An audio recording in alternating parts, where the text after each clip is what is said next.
On 23rd July, Delhi saw the inaugural edition of the M-billionth Awards for Mobile Innovations for the Masses. The idea was to sort of identify people who are developing mobile applications and applications for the mobile phone that, besides having business and financial implications, also have social implications to them. So at the event, we spoke to Osama Manzar, curator of the awards, and a bunch of jury members and delegates who spoke to us about what are the awards about, what are they trying to achieve. We spoke to delegates from Sri Lanka who told us how regional cooperation could go a long way in improving the quality of mobile applications that countries in the region use and their importance for the bottom of the pyramid and mass users.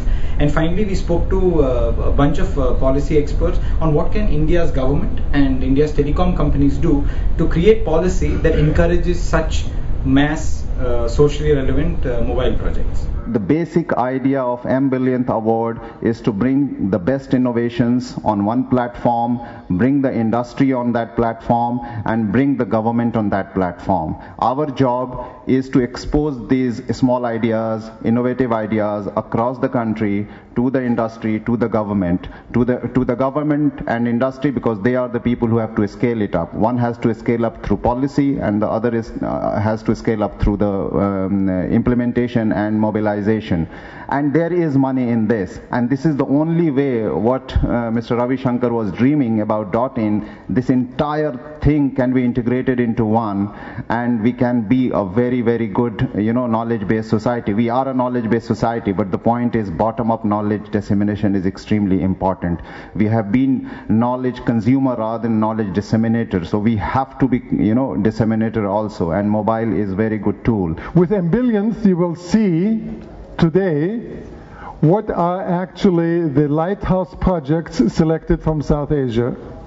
And I want to congratulate the Digital Empowerment Foundation and Osama Manzar for having done so and having actually made a big step in that direction to provide guidance and insight into what are quality applications. Only if there is this kind of orientation, markets can function.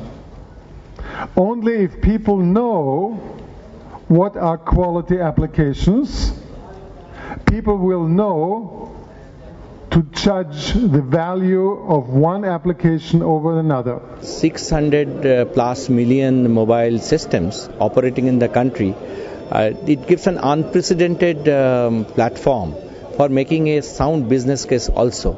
So far as government is concerned, government should see that the proper ecosystem is built so that this business case becomes viable.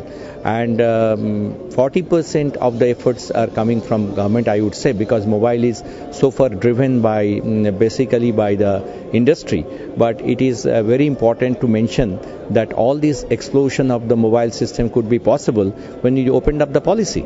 So when the mobile system policy opened up, and then, as you know, very recently the mobile broadband is also opening up with the introduction of the 3G and the BWA, broadband wireless access. So we actually feel, all of us, we are very convinced in the government that the recent policy of auctioning the spectrum and taking the BWA is also going to accelerate this explosive procedure. The broadband carrier will be either OFC, optical fiber cable, or enhanced wireless channels. We do a lot of collaboration with India. The M-billionth is an excellent example because we have worked very closely with the Digital Empowerment Foundation in hosting the jury, and then working together. We are co-organizers of this event.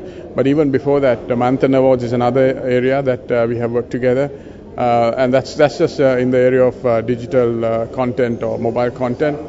But even learning from what India has done in the area of e-government, learning from what India has done in the area of developing your ICT industry, where we have a lot of collaboration with NASCOM, and SLASCOM is the Sri Lankan equivalent, and we do a lot of activities together to grow the industry, the BPO industry and the IT industry, and also a lot of work in government as well. So regional cooperation is there, and not only India, even countries like Bangladesh and Nepal have had a lot of interactions with us, and we work very closely in the region in that sense.